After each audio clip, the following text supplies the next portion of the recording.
Buenas noches y bienvenidos un día más a La Gran Pregunta, un espacio que realizamos en colaboración con la Fundación Pablo VI.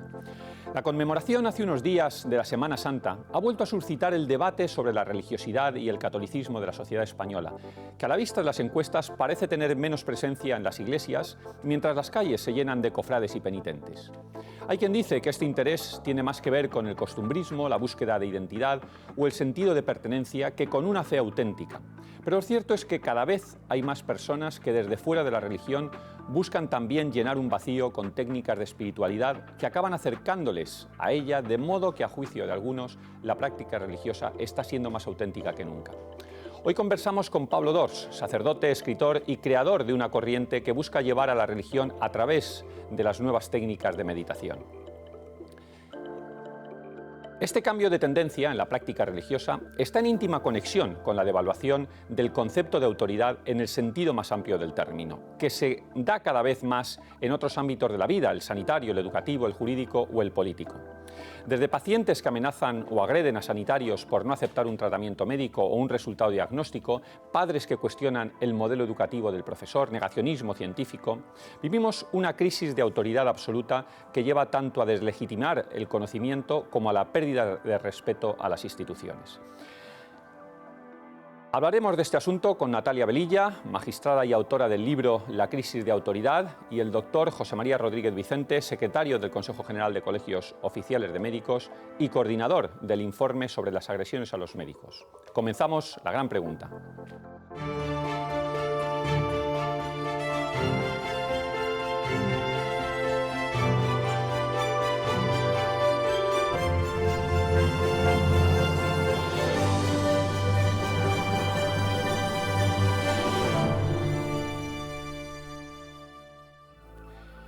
Me acompaña Pablo Dors, sacerdote, escritor y autor de una serie de libros en el que reivindica el silencio y la meditación en medio del ruido y el mar de estímulos en el que nos encontramos.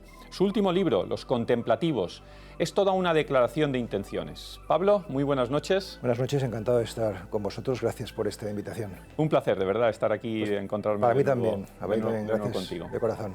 Escribes muchos libros, luego hablaremos de este, el último libro tuyo, Los Contemplativos, pero te leí hace muy poco una columna en El País donde decías una frase que me gustaría que nos la explicaras, me llamó la atención. Decías, España está dejando de ser católica para ser católica de verdad.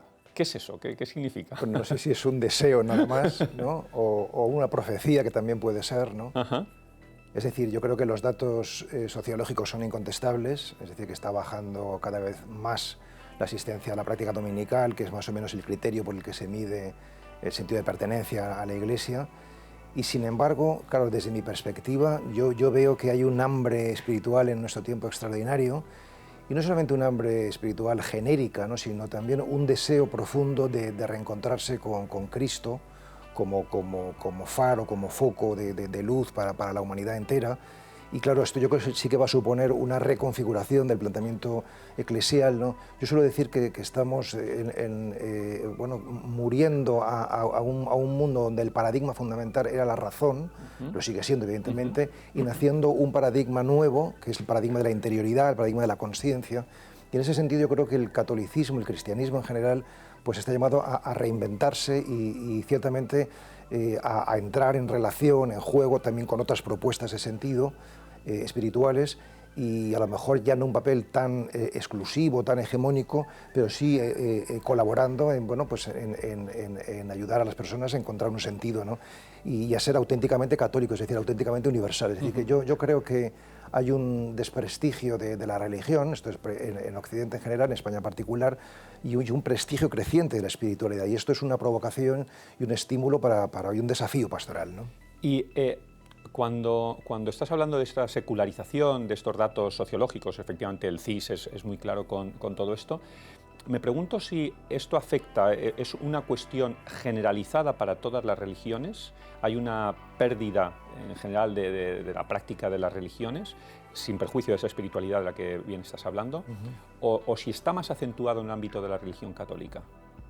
No tengo datos para contestar de manera totalmente fidedigna a esta cuestión. Yo creo que hay una crisis religiosa general, pero también creo que es particular en el cristianismo y todavía más particular en el catolicismo, ¿no? lo que no significa que las religiones globalmente vayan creciendo en el mundo, ¿no? Pero sí en Occidente hay una bajada significativa. Y las causas de esto, luego en el programa hablaremos de la crisis de autoridad. Sí. ¿Crees que en cierto modo, porque me hablabas del foco de Cristo, nuestro foco, pero hay una pérdida de autoridad generalizada, ¿está relacionado? Yo creo que hay muchas causas, no sé, destacaría 2 o 3. Quizás la más importante de todas, en mi opinión, es la ideología materialista.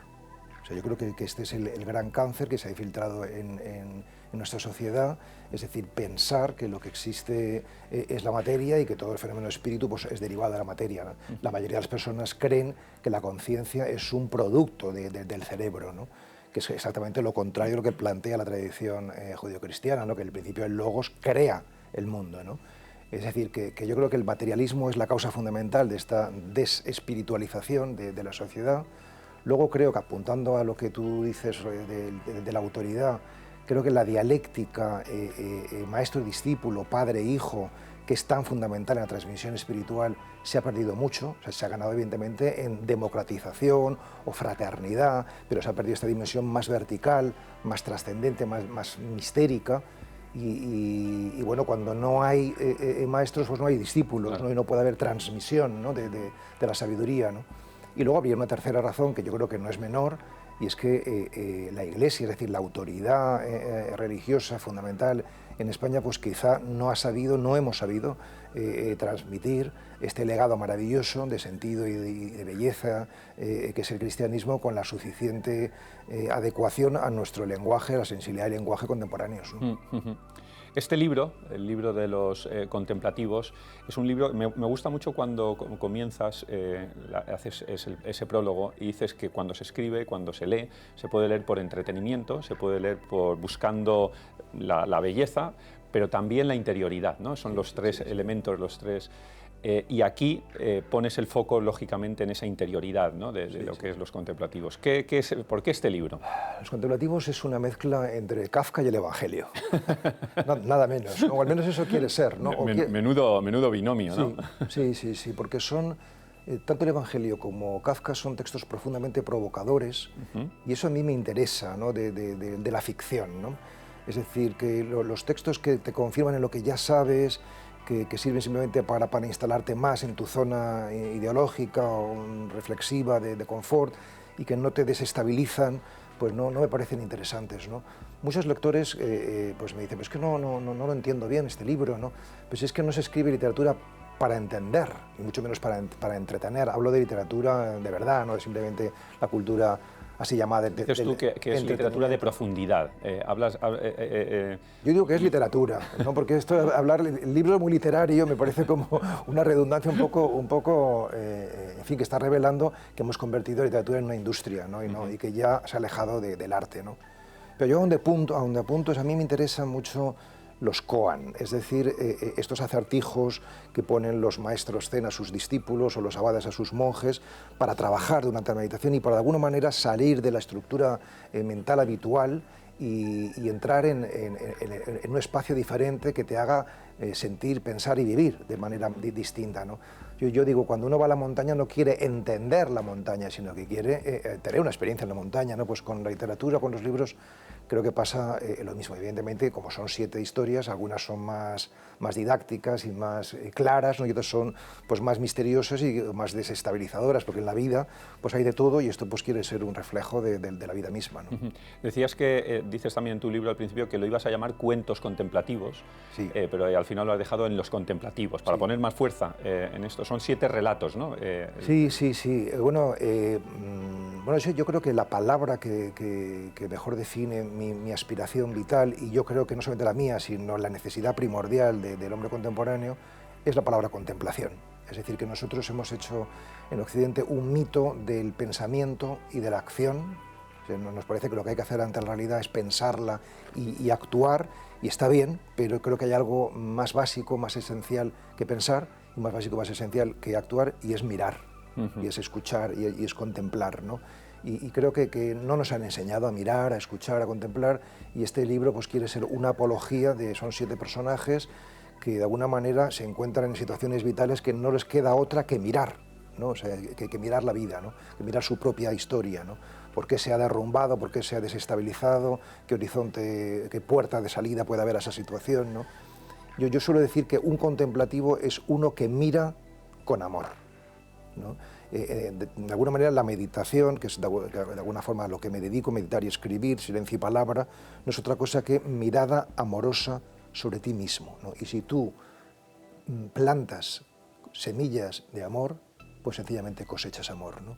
Y por eso es tan transformadora esta. Y bueno, pues aquí cuento pues lo que cuento en Biografía del Silencio, lo que cuento en Biografía de la Luz, en otros de mis libros y ensayos, pero de manera narrativa, ¿no? Y por tanto, pues de toda esa burbujeante realidad pues que nos provoca, nos saca de nuestras cabales y de nuestras rutinas y nos obliga a recrearnos y a reinventarnos.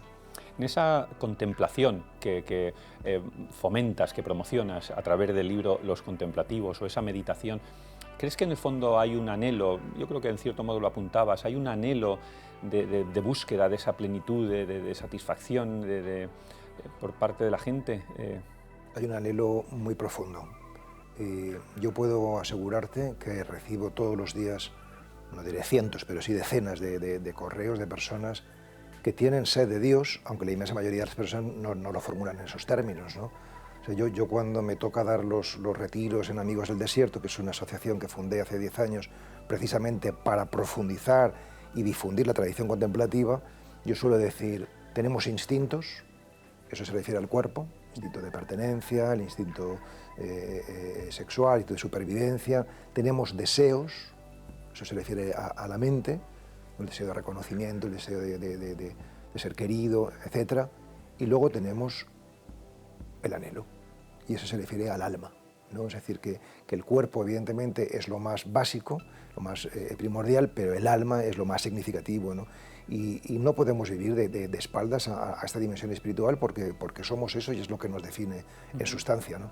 Y Pablo, ¿dónde está la línea? Porque algunas personas que nos estén escuchando pueden decir, bueno, la meditación, la contemplación, volviendo otra vez haciendo con tu libro un paralelismo, ¿dónde está la línea? ¿Dónde está Dios en esa meditación, en esa contemplación? Porque hay otras muchas técnicas de contemplación hoy en día, o de meditación, ¿no? Está el yoga, está el mindfulness, el no sé qué, bueno, todas estas técnicas que aparecen ahí. ¿Dónde está esa línea? En realidad no hay línea. Que tú creo que lo haces muy bien. Es decir, Dios está en todas partes, ¿no? O sea, en realidad Él es, ¿no? O sea, es y existe mucho más que nosotros, ¿no? O sea, o podemos decirlo, nosotros somos la existencia de Dios, ¿no? O sea, existe en nosotros, ¿no? Otra cosa es que nosotros lo reconozcamos o no, eso ya es nuestro problema, ¿no? Es nuestra clarividencia o nuestra ceguera, ¿no? Es decir, que meditamos para ser menos ciegos, para empezar a ver esa realidad con mayúscula. O sea, ¿crees que la meditación ayuda a ese totalmente reencuentro con a tener Dios? una dimensión espiritual más rotunda, más contundente en la propia vida? Otra cosa es que luego uno lo apalabre, lo verbalice de esa manera y diga Dios, o lo formule de otra manera. O sea, dependerá de la cosmovisión, de tantos factores culturales y demás, ¿no? Pero de alguna manera el gran descubrimiento de la práctica de silenciamiento es que el conocimiento de uno mismo es conocimiento de Dios. Es decir, que, por decirlo en términos cristianos, si tú te descubres criatura, indirectamente estás apuntando al Creador, no hay otra, ¿no? Es decir, que realmente hay un hermanamiento, una unión muy profunda entre lo humano y lo divino, ¿no? Y es a eso a lo que nos conduce esa práctica meditativa, que son, digamos, pues periodos que tú decides pues dedicar para cultivar tu yo profundo, tu ser, y que te hacen tener una vida contemplativa. Es decir, que la práctica de meditación es en orden a tener una vida contemplativa, que no significa más que una vida que no se queda en lo formal, en lo externo, sino que va al fondo de la cuestión, ¿no? O sea, ojalá que en todas estas palabras que estamos diciendo, pues algo de sustancia, de fondo de la cuestión, pueda llegar a los que nos estén escuchando y viendo. Y si me permites, por hacerte un poco de abogado del diablo, adelante. Tú me estás hablando siempre del individuo, de la contemplación hacia uno mismo, de conocerse mejor para llegar a Dios, cuando el cristianismo es por esencia una religión vivida en comunidad. ¿Cómo se compagina esa idea que tú planteas desde el punto de vista de la contemplación sobre la base de ese cristianismo, de esa comunidad, ¿no? La comunión, a mí me gusta más hablar de comunión. La comunidad parece que apunta simplemente a estar juntos, mientras que la comunión apunta a saberse unidos, ¿no? Es decir, que tú y yo podemos estar físicamente separados y sin embargo ser uno. Entonces, lo que hay que hacer es escaparse de esta dialéctica entre comunidad e individuo, o comunidad y persona, ¿no? Porque realmente comunión y soledad son las dos caras de la misma moneda. Es decir, que solamente la persona que sabe estar consigo mismo sabrá estar de manera fecunda con los demás, ¿no? Y al contrario, ¿no? Y por tanto, el único fundamento sólido de la comunidad, es decir, del amor a los demás, es el como a ti mismo, ¿no? Y por tanto, nosotros, por eso hablaba al principio del cambio de paradigma de lo exterior a lo interior, ¿no? O sea, nosotros hemos construido una cultura del amor a los demás, del altruismo, entre comillas, frenético, pero no hay ese viaje de vuelta, ¿no? Y lo que se está produciendo ahora es un viaje de vuelta, ¿no?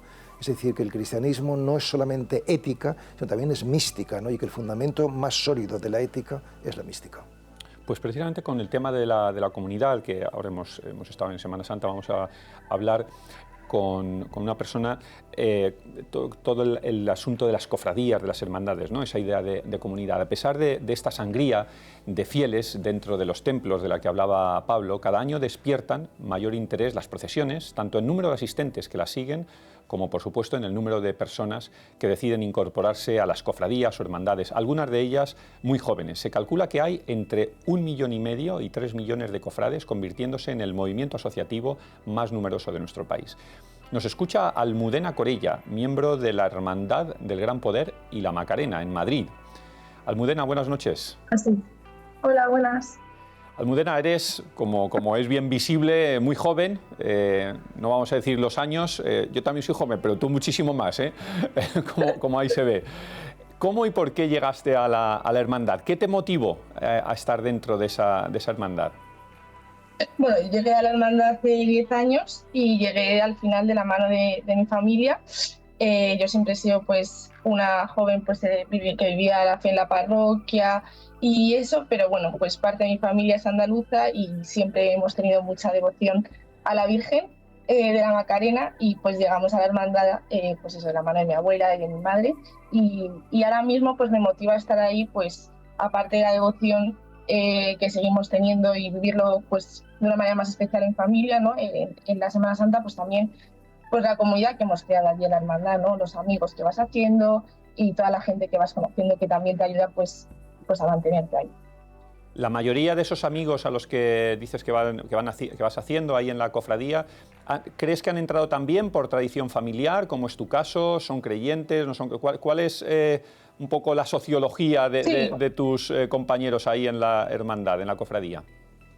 Bueno, pues aquí en el caso, yo hablo de mi experiencia aquí en Madrid, pues es verdad que mucha gente viene pues atraído por su familia, ¿no? o por algún amigo y sí que son creyentes en este caso y bueno, pues participan de la vida de hermandad como no solo en Semana Santa y el Jueves Santo, sino pues durante todo el año.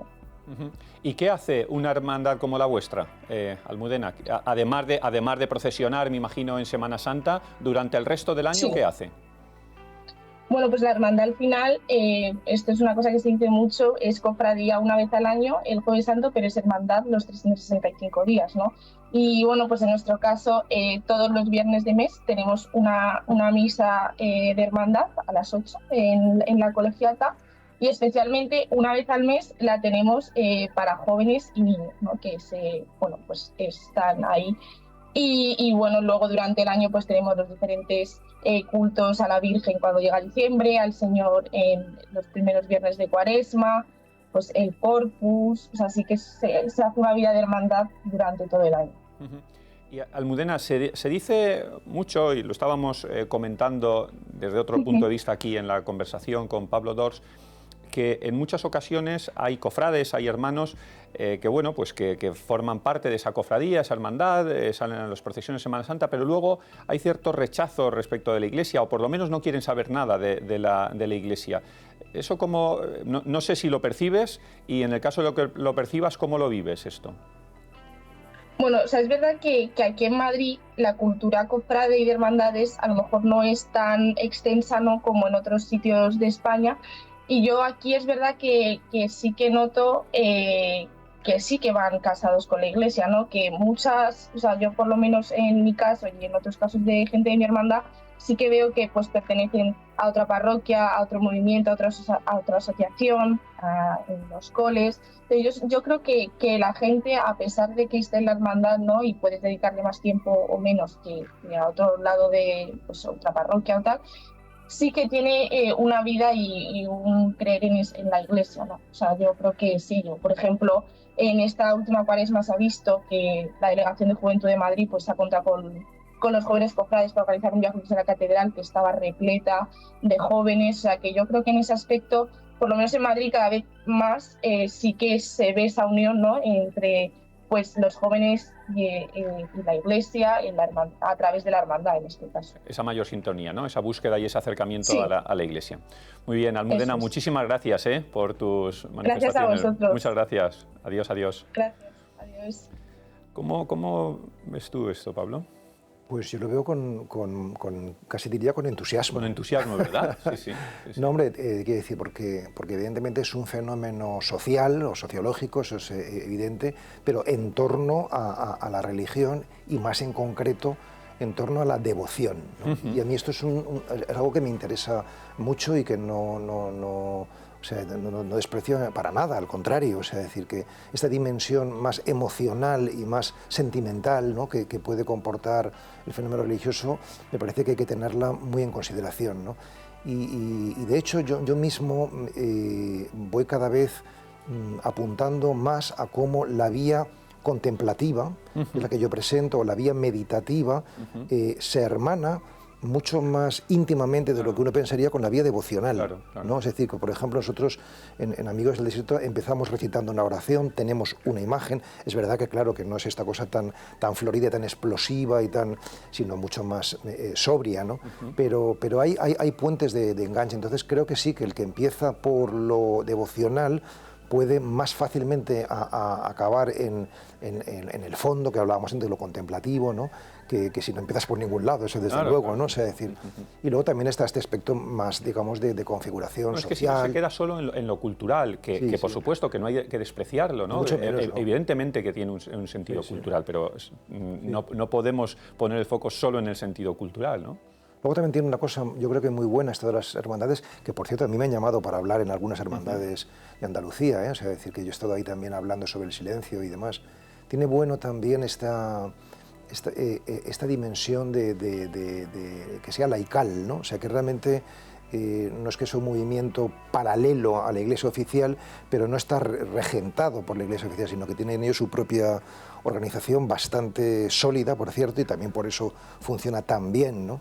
Yo creo que esa, bueno, trabajo en correlación con la autoridad eclesiástica, pero no, digamos, como si fuese simplemente una actividad organizada desde arriba, pues también es un fenómeno interesante.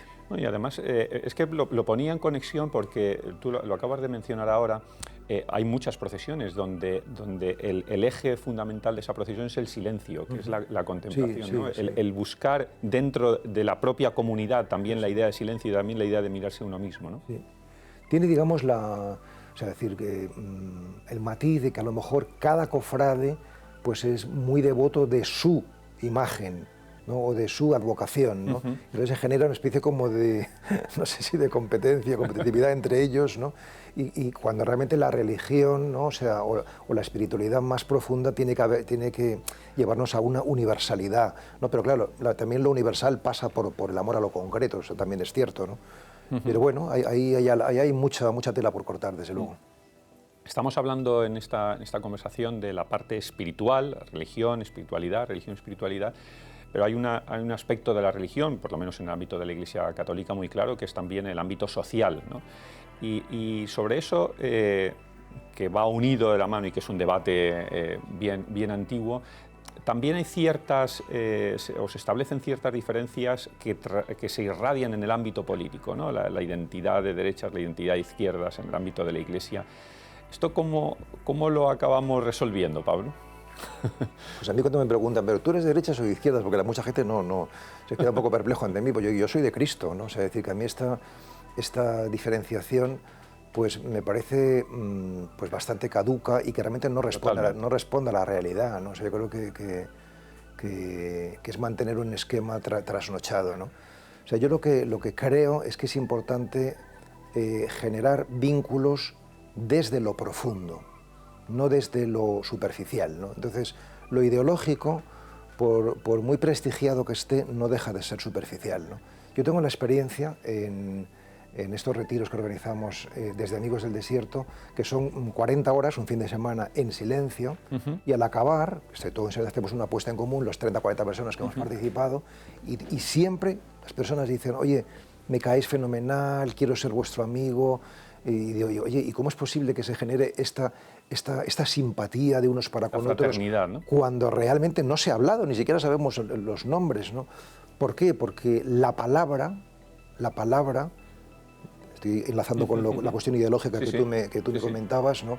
Genera como máximo empatía o afinidad intelectual o sentimental. Estoy de acuerdo con lo que dices, me caes bien, eso en el mejor de los casos suele generar más bien disensión, ¿no? Mientras que el silencio genera algo más profundo que es la comunión espiritual, ¿no? Entonces yo creo que bueno, pues hay que hacerse cargo del discurso ideológico, pero no hay que dejarse arrastrar por él y hay que ir a donde realmente importa, ¿no? Es decir, ¿y qué importa? Pues importa el amor y la verdad, esto es lo esencial, ¿no? Si no perdiésemos el horizonte de eso, de que son los propósitos esenciales de la vida, pues seguramente la configuración práctica nos iría bastante mejor. ¿Se vive, podemos decir entonces que se vive con más autenticidad esa fe ahora mismo, crees? Bueno, yo creo que sí. Yo creo que sin querer ser críticos con las generaciones creyentes que nos han precedido, pero yo creo que antes era un cristianismo mucho más difuso, pero seguramente menos profundo, y hoy realmente los que van o los que estamos en ello, precisamente a lo mejor por ser minoría, pues estamos más reforzados personalmente. A pesar de ese relativismo moral y cultural, ¿no?, del que nos hablan, no solo en España, en Europa, ¿no? Se dice, bueno, se habla mucho de ese humanismo cristiano, pero luego hay un relativismo moral y, absoluto y tal, a pesar de eso, ¿no?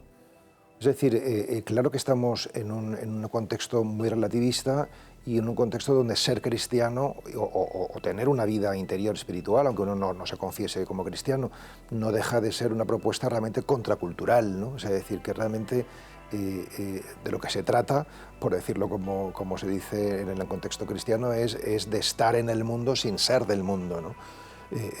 Muy del Papa Francisco esto, ¿no? Sí, es porque ahora... Es decir, que no todos los criterios, que no toda la lógica mundana pues, debe ser santificada, ni mucho menos, porque si no pues, estaríamos perdidos, ¿no? Entonces, tener, en fin, criterio propio y por eso es importante entrar en el propio pozo, ¿no? y saber que el secreto está ahí dentro, ¿no? Pues Pablo, de verdad muchas gracias por este rato. Enhorabuena por este libro. Invito de verdad a nuestros espectadores a que lean Los Contemplativos. Una maravilla de libro de contemplación a sí mismo y de ayuda a esa meditación y ese encuentro con Dios. Gracias, Pablo, por acompañarnos. Y precisamente hablando de Europa, aprovecho para recordar que el día 23 de abril en la Fundación Pablo VI se celebra una jornada internacional con el Instituto Pablo VI de Brescia, de Italia, en el que hablaremos a las puertas de estas elecciones europeas de valores y cómo han influido estos en el lugar que hoy ocupa la Unión Europea en el mundo. Europa tiene que ser consciente de que el mundo ha cambiado. Europa es un ecosistema en constante movimiento. ¿Es un buen invento? Quedan muchos retos que afrontar. Las economías avanzadas van a tener una mayor destrucción de trabajo. Creo que a la Unión Europea no se la puede cargar nadie desde fuera. No sé si nos la podemos cargar desde dentro.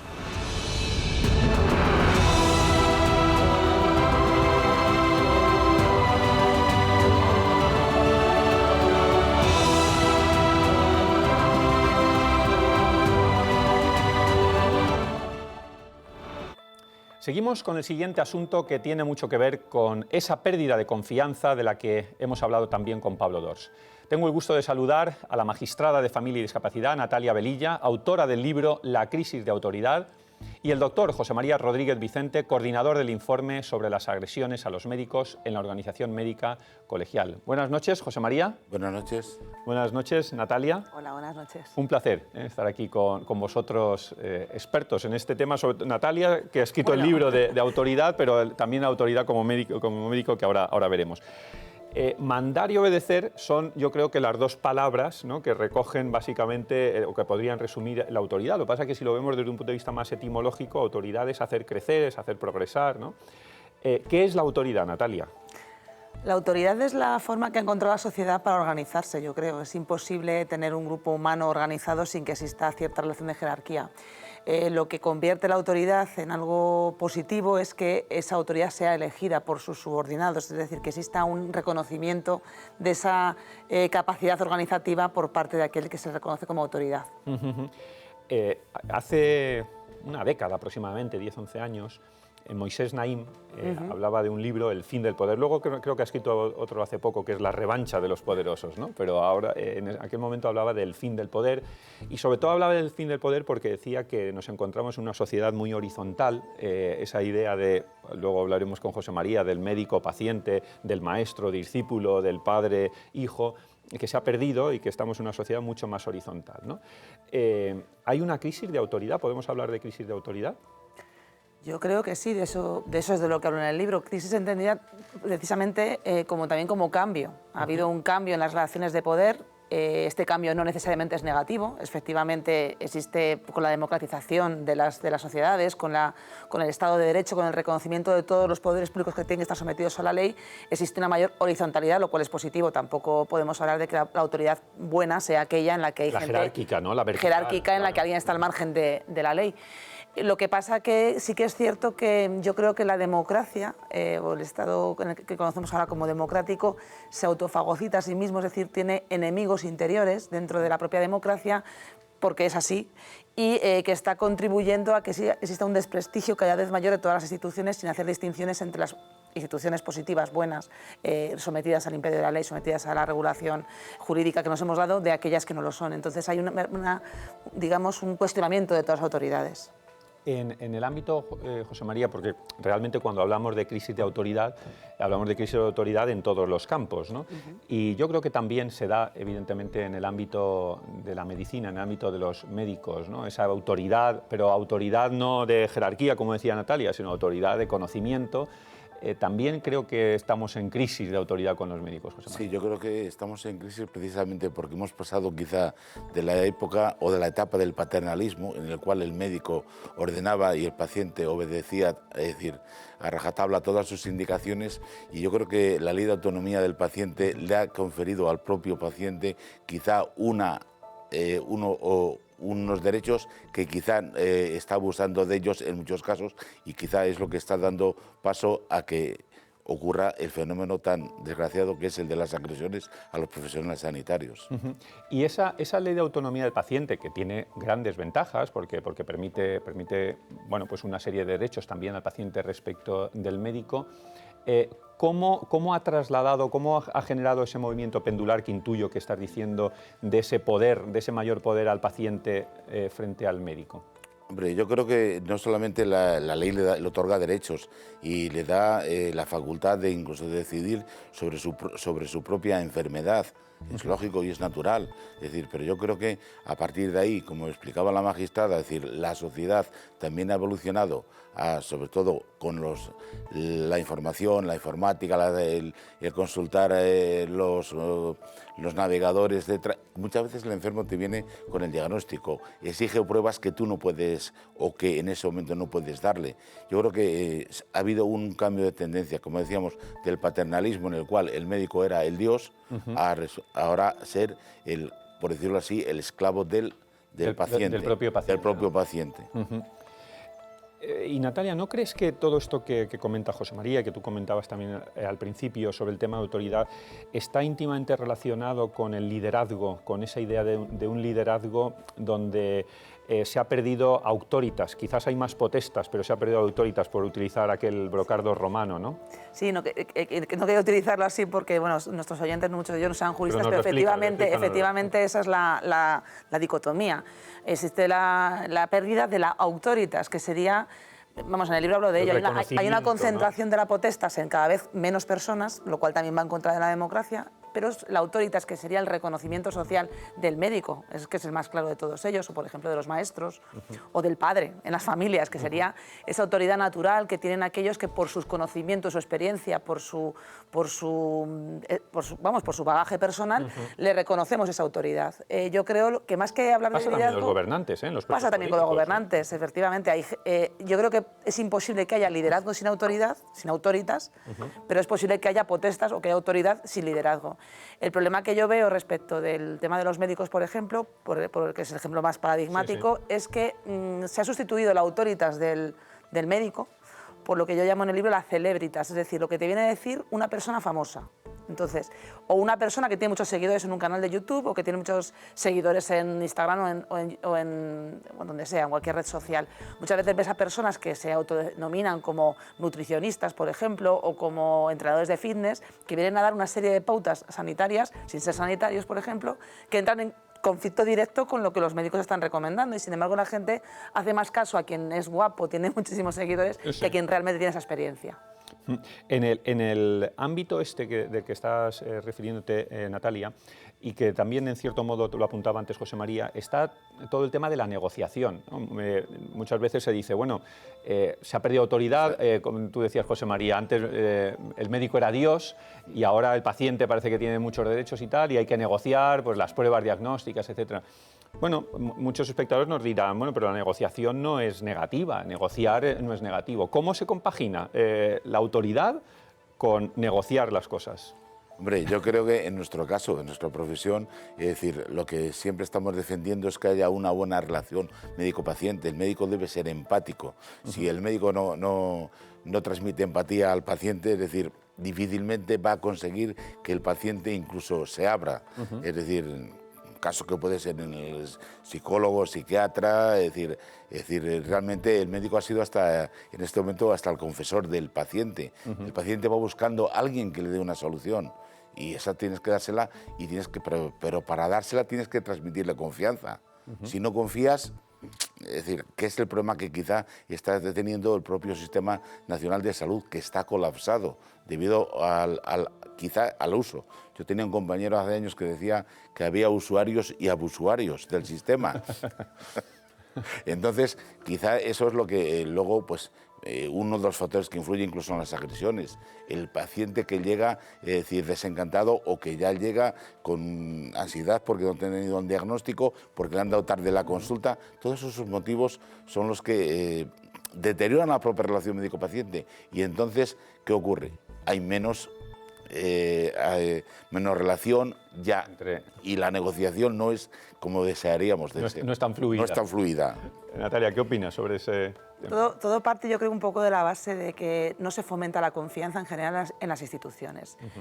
Es más, se genera la desconfianza en las instituciones, y esto al final no nos conduce a ningún sitio, porque cuando tú realmente criticas un determinado estamento, como pudiera ser el médico, por ejemplo, tienes que plantear una alternativa. Pero simplemente criticar por criticar, es decir, tenemos derecho a muchas cosas, pero ningún deber, pues al final te conduce a ningún lugar. Yo creo que hay también una falta de formación democrática de la sociedad, que considera que el servicio público gratuito es de libre uso y que todo el mundo está a tu disposición. Yo creo que habría que partir de la base de corresponsabilidad respecto, por ejemplo, de lo que nos ofrece un Estado como el nuestro, que muchas veces lo despreciamos y no somos conscientes de la grandeza de nuestro Estado social y democrático de derecho, que tenemos sanidad pública a la que poder acudir y que tiene que fundarse en un uso adecuado de estos medios, y además en confianza en las instituciones. La negociación es positiva, la negociación tiene que partir siempre del conocimiento, y el conocimiento lo tiene que proporcionar el médico. Lo que no puede ser es que tú ves a una negociación con desconocimiento intentando imponerle al médico, por ejemplo, tus ideas que están fundadas en nada, o sea, no están fundadas en cuestiones científicas. Entonces yo creo que es un poco la confianza, el conocimiento y la corresponsabilidad. El Senado, José María, si no recuerdo mal, en el año 2012 es cuando atribuyó esa condición de autoridad al médico, ¿no? ¿Qué es, más o menos?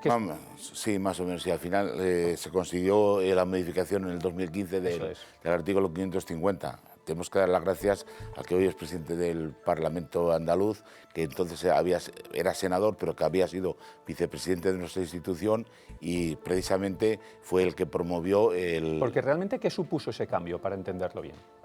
Hombre, un poco el reconocimiento de que había agresiones, el reconocimiento de que el médico era autoridad y al menos en el sistema público, y que había que considerarlo igual que a un policía, igual que a un guardia civil, como autoridad en el ejercicio de su función.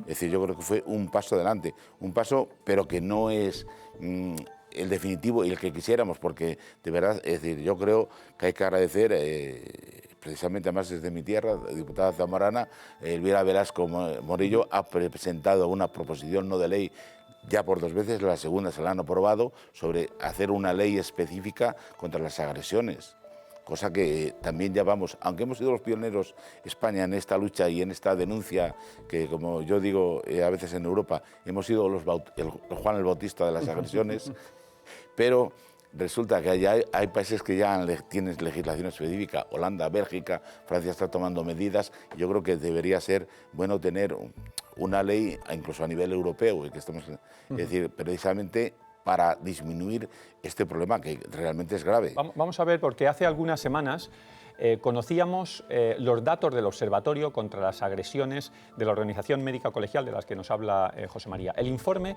dibuja una realidad preocupante. Raquel Caldas nos aporta algunos datos. Buenas noches, Raquel.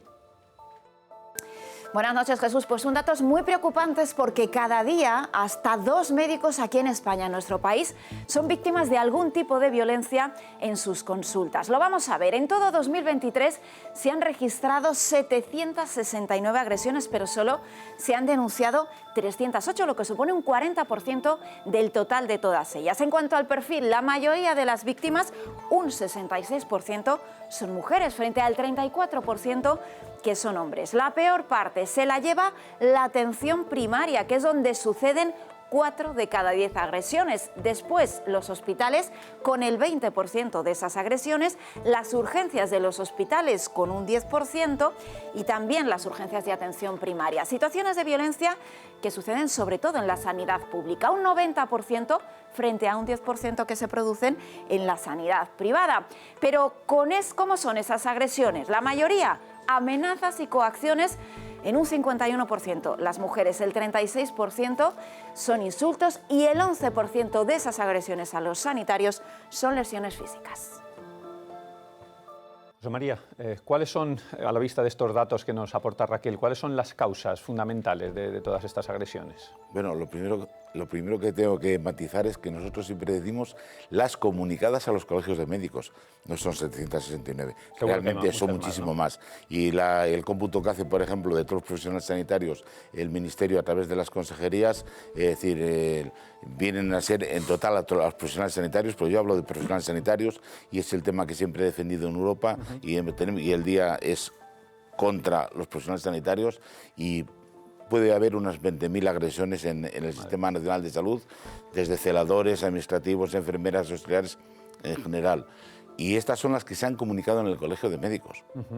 Es verdad que los datos coinciden con las que los datos de la propia policía y tal, pero es que el problema está en que van en aumento año tras año. Cuando me parecía escucharle a Raquel, cuando se habla de agresiones, entiendo que se refieren tanto a las agresiones físicas, pero también hay muchas agresiones verbales. Son, exactamente, amenazas, insultos, vejaciones, esas están al orden del día. Y lo que pasa es que yo creo que el médico ya parece como si lo lleváramos en el sueldo, el tener que soportar los improperios que te pueda lanzar, pues un paciente que llega con animadversión ya de entrada al acto médico. ¿Y habéis detectado un determinado perfil de paciente se dan unas circunstancias más propicias para una agresión. ¿Tenéis estudiado un poco esos perfiles? Sí.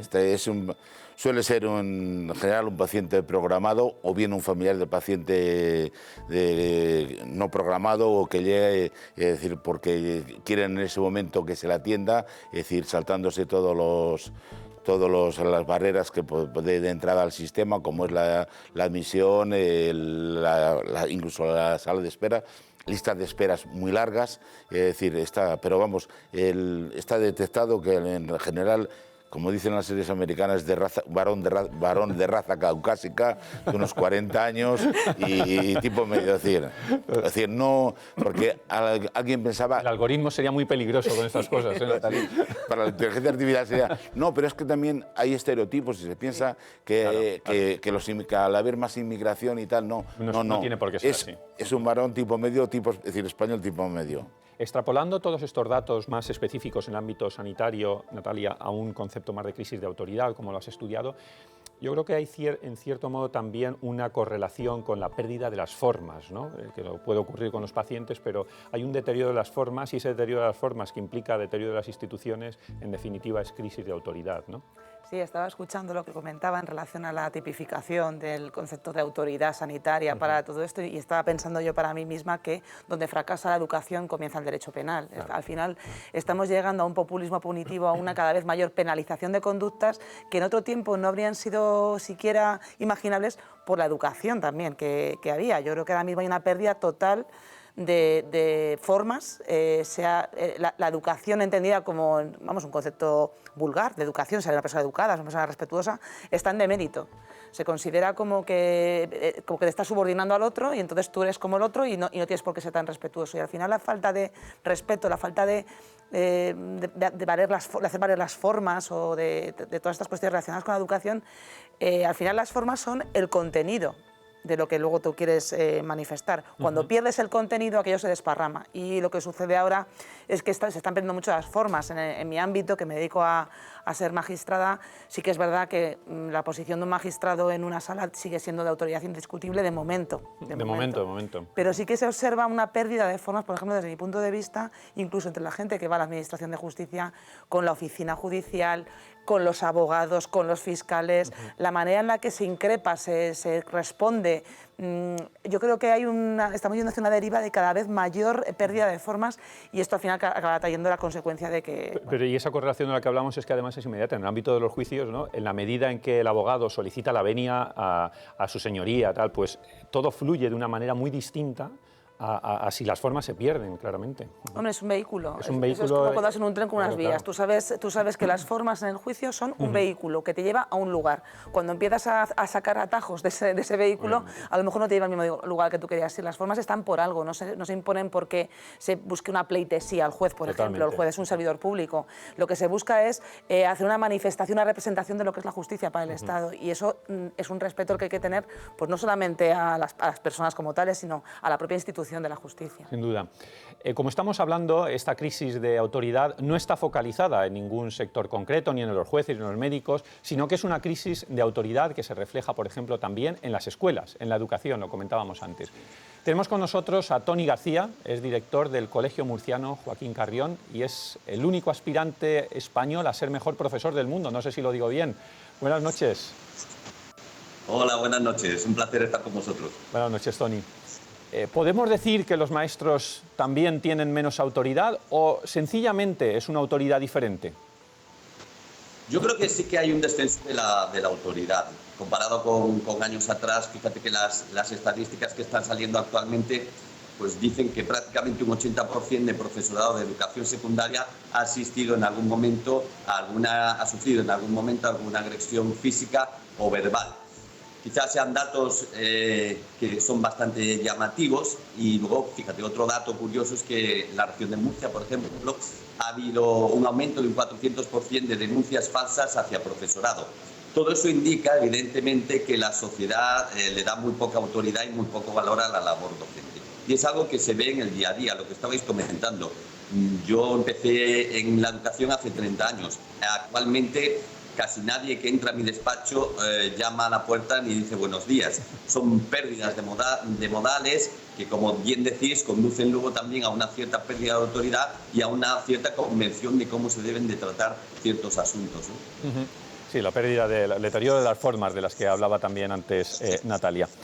Tony, ¿cuáles son los principales problemas en el día a día que irradian en esas relaciones con los alumnos, con los profesores, ante ese deterioro, podríamos decir, de autoridad de los maestros? Fundamentalmente eso está basado, cuando surgen las notas, en que te ponen en cuestión las notas que tienen sus hijos, sobre todo cuando son, por supuesto, negativas, y otra cuando hay conflictos. Cuando hay conflictos, los hijos son todos maravillosos, son todos estupendos, es el centro el que no lo entiende, es el profesor el que le tiene manía, o son los demás compañeros los que le hacen actuar de ese modo. Es decir, hay una falta total y absoluta de responsabilidad, de autorresponsabilidad, lo que comentabais también, ¿no? No se asume que hay ciertos comportamientos que tienen tus hijos que tienen que ser sancionados. Entonces, se posicionan a favor del hijo, dejando muchas veces en indefensión al profesor. Eso hace que una vez que el profesor entre en aula y encima si la administración le da la razón a los padres, que sucede muchas veces, pues el profesor ha perdido absolutamente toda la autoridad frente a los alumnos y frente a los padres, ¿no? Cuando ves que hay una protesta que es absurda, ¿no? Que un profesor ha puesto una nota determinada y por no tener conflicto la administración le da la razón a los padres, pues eso nos deja muchas veces en estado de indefensión. Y principalmente esas son las dos causas. Defensa de sus hijos a ultranza, están mal y no están de acuerdo de las notas. Fíjate, incluso a veces no vienen ni a la primera ni a la segunda evaluación y tienen todas las asignaturas suspensas, pero en la tercera vienen a protestar porque su hijo va a repetir, ¿no? Son cosas que, como comentáis, es una falta total de asunción de responsabilidad por otra parte de la ciudadanía. Y esto, Tony, ¿esto tiene cierto reflejo en el día a día, en el desarrollo de la actividad de los profesores? ¿Algún tipo de desmotivación, en fin, dejación? ¿Cómo irradia en el profesor, en la conducta del profesor? Mira, hoy en día para ser docente hay que tener una automotivación muy elevada. Automotivación, porque si esperas a que te motiven los padres o si esperas a que te motiven la administración o la sociedad, sinceramente es una profesión a la que no nos deberíamos dedicar, porque las únicas recompensas que recibimos es la mayoría de las veces por parte de nuestro alumnado. Es verdad que en secundaria hay mucha problemática relacionada con la convivencia escolar, ¿no? Pero también es cierto que cuando nosotros tenemos problemas con padres y tenemos problemas con la administración, que muchas veces es la propia administración las que nos deja vacíos de poder, ¿no? Cuando tienes esos problemas, muchos docentes evidentemente se sienten desmotivados. Si todo lo que tú intentas hacer para que haya una buena convivencia en el centro, para que tus alumnos aprendan, luego un padre se lo puede saltar completamente a la torera y agredirte o amenazarte o denunciarte falsamente, y tú ves que estás en estado de indefensión, obviamente ese profesor al día siguiente va a ir con una desmotivación total. Y sí que se nota en el ámbito de la salud mental que el profesorado, fíjate que hace 30 años todos éramos docentes, dentro de lo que cabe, bastante felices en nuestro ámbito de actuación profesional, pero actualmente sí que hay una salud mental por parte del profesorado bastante deteriorada. Y Tony, para terminar, no me resisto a hacerte una pregunta. ¿Qué es esto de que eres el único profesor aspirante a ser el mejor profesor del mundo? Bueno, estos son los premios Global Teacher Prize que lo da la Fundación Barclay junto con la UNESCO. Y bueno, es un premio, el premio más importante a nivel mundial, aparte de económicamente, es un premio bastante importante, de 1 millón de euros. Entonces, bueno, estamos ahí, al final he sido finalista, ya ha sido la resolución, he estado entre los 50 mejores profesores del mundo y bueno, ya para mí ha sido un éxito porque, bueno, por parte de compañeros y de alumnos, pues todas las felicitaciones que he recibido, para mí ya es todo un orgullo, ¿no? Y representar a España en esos premios, pues una satisfacción tremenda, claro. Pues desde aquí igualmente te felicitamos y sobre todo te deseamos suerte para que se consolide y que finalmente seas tú el ganador, ¿eh? Que esa condición de aspirante se convierta en la condición de ser el mejor profesor del mundo. Seguro que lo mereces. Muchísimas gracias, muchísimas gracias. Es un placer estar con vosotros como siempre y que tratéis estas problemáticas tan importantes que a veces quedan ahí en un segundo plano, pero que en realidad son fundamentales para el desarrollo de una sociedad. Sin educación en todos los ámbitos, incluso en educación, esa educación de las buenas formas, las sociedades se deterioran y se encaminan hacia un lugar que yo creo que no es el que debería, ¿no? Así que muchas gracias a vosotros por dar cabida a esta temática. Muchísimas gracias, Toni. Un placer. Un placer. Estamos viendo el tema de la autoridad.